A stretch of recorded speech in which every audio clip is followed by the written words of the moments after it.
Have you ever wondered why some schools feel heavy, even when the staff is full of great people?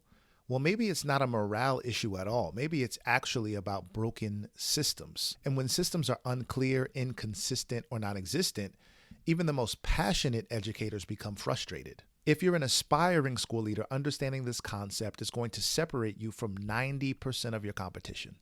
Let's talk about it.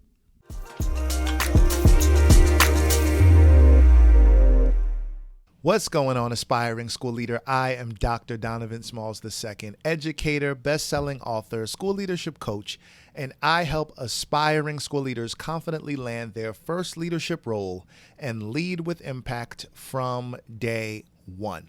Today's topic is staff morale isn't a people problem, it's a systems problem. Now, I want to talk about staff morale because you might actually get this question on your interview.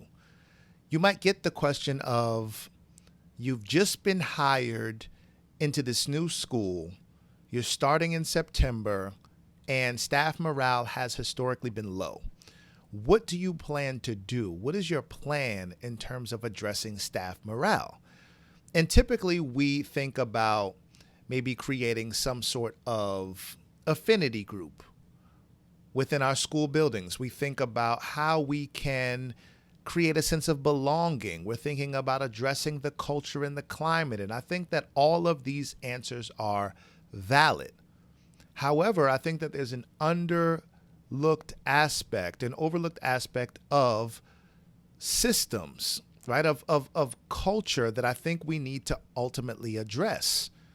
Because really, when you look at the breakdown of morale, sometimes it doesn't have to do with the culture and climate as it relates to creating a sense of belonging. Sometimes it has to do with the systems or lack thereof. And what I mean by that is when it comes to the 4 areas that we are going to get into, what do your systems look like? Because many times, the lack of staff morale has nothing to do with teacher attitude. It has nothing to do with teachers not understanding their why and making those connections and being reminded of that. Because as leaders, we love to say that, right? And I think that it is important to stay connected to the why. I do. However, we cannot always use connecting to your why as a reason for low staff morale. There are some deeper rooted situations and circumstances that we ultimately have to talk about. The systems that we have put in place. And when it comes to systems, we have to get extremely granular in terms of what those systems look like. So as we get into our 4 areas, the 4 systems that we need to make sure are tight, that we need to make sure that we are properly addressing so that our staff morale can be high, so that our staff morale can be in a place where people are actually excited about coming to work. I want you to think about these things and reflect on them so that when you land your first leadership role or when you're in an interview and you're asked a question about staff morale, you're not automatically going to culture and climate, but you can talk about an outside the box aspect of staff morale, which are systems. So when we get into system number 1, we're talking about discipline. You have to have clear discipline pathways. One of the fastest ways to drain morale is inconsistent discipline. And remember, I said you have to get extremely granular as it relates to each of these systems. So for example, in your school, when you land that first leadership role, there might be a discipline policy. There's going to be a discipline policy in place. But I want you to investigate at a granular level, what type of accountability is held to students if there is a discipline issue? Because ultimately, if there's a discipline issue, you want to make sure that you have levels of accountability that are attached to whatever the infraction is so that students are learning from their behavior so that we can mitigate what is actually happening and keep them in the classroom. Right? The whole point of students coming to school is for them to stay in the classroom. But as a leader, if you don't have the proper systems in place that are going to address certain behaviors with levels of accountability attached to them, it's going to be extremely hard to consistently have discipline issues or discipline policies that actually work. This is a systems issue that we need to make sure that we address. So teachers need to know what the process is, how the administrators are going to respond, and what follow-up is going to look like. So recently I sat down with some members of our child study team and also our school counselors, and we were brainstorming ideas regarding what are the common disciplinary issues that we see and what levels of accountability can we tie to those infractions, and to take it a step further, looking at the activities that go along with the accountability so that the students can see and make those connections and then actually learn from their mistakes. So again, you have to get granular when it comes to your discipline policies and your discipline system, because what you don't want to happen is teachers they want to partner with you on disciplinary issues, but they might be seeing that there's a lack of accountability. So then they're less inclined to send students to the main office because it might be punitive as opposed to restorative, right? So you have to take levels of accountability for yourself and self-assess and dig deep into your systems, particularly your discipline system, to see what is in place and the levels of accountability that also tie to certain infractions. We don't want children to continue to come to the main office. We want them to continue to stay in class, to continue to learn. But if we're not teaching them, because we can't always assume that they know better, right? If we're not teaching them better, then it has to ultimately fall on us as leaders to look at our systems at a deeper level. So when it comes to you going into that first interview, right, that interview for your first school leadership role, I want you to think about and be able to describe what are going to be when it comes to discipline, what are going to be your teacher managed steps, your escalation points, the administrative responses, the communication expectations, right? What are you going to do when you actually have to enforce some sort of disciplinary issue? Who gets the communication? Yes, the parent, but is it going to be a team leader? Is it going to be all of the teachers? Who is going to be responsible for disseminating information to the proper channels so that people are always in communication? And then what are going to be the follow-up procedures? So when you start talking like this in your interview and start addressing discipline and start tying that to staff morale, it's going to put you ahead of the competition. So system number 2 is instructional monitoring and support. So this is another major morale killer, is people feeling unseen, right? How are you actually managing instruction? How are you actually leading instruction? How are you actually supporting your teachers? Teachers, right, as educators, right, we get into this profession because we want to be great at what we do. And you as a leader have to make sure that you are constantly learning and reading books and modeling the expectations for your teachers. Because teachers want a leader who's also invested in their personal development and growth so that they're able to pour into them and they can become better and you can partner together to increase student achievement. But what are the systems that are in place for you to actually address and support the teacher in becoming a better practitioner? You have to reflect on that, and you need to be thinking about that, again, at the granular level. So what might this look like? What are your systems as it relates to walkthroughs, feedback, coaching cycles? When you don't have a clear system in these particular areas, strong teachers feel invisible, teachers needing support feel alone, leaders operate in reaction mode instead of improvement mode. So improvement mode, you're going to be proactive in making sure that you are connecting with teachers at least, right, at the bare minimum every month, but you want to make sure that you are having common touch points, figuring out solutions, understanding teacher goals, and not just implementing the goals for them that you think are going to be best, right? This is about collaboration and figuring out what our systems are going to be. We're not just pulling instructional data or academic data whenever we feel like it. There needs to be a cycle. There needs to be a rhythm to what we are actually doing so that we are all on the same page regarding our expectations. So in your interview, I want you to think about and talk about creating consistent instructional support systems. Again, scheduled walkthroughs.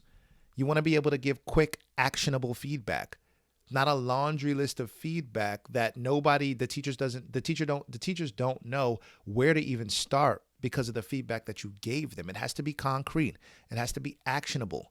It's better to give one piece of it of feedback regarding areas of improvement that people can actually use in the classroom tomorrow, as opposed to 5 things where now the teacher has to figure out, where do I start?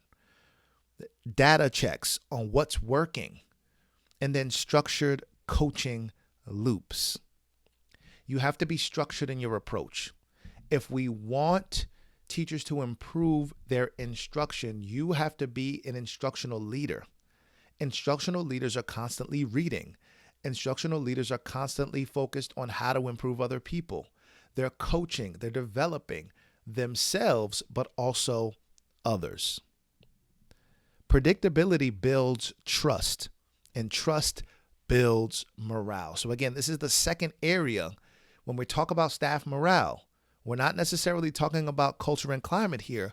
We're talking about instruction, instructional monitoring and support. What does that look like at the systems level when you get into your first leadership role? System 3, communication loops. Now, this is extremely important because if there aren't communication loops, if there aren't clear pathways to communication, there are going to be breakdowns and staff morale is going to decrease. Miscommunication doesn't just create confusion. It creates tension, assumptions, and disengagement. We cannot assume that teachers know what we expect. We have to be clear about our expectations and then inspect what you expect. You have to constantly reiterate the expectations. Everyone has to be on the same page. When people don't know what's happening or why decisions are made, morale drops quickly. Check your communication loops.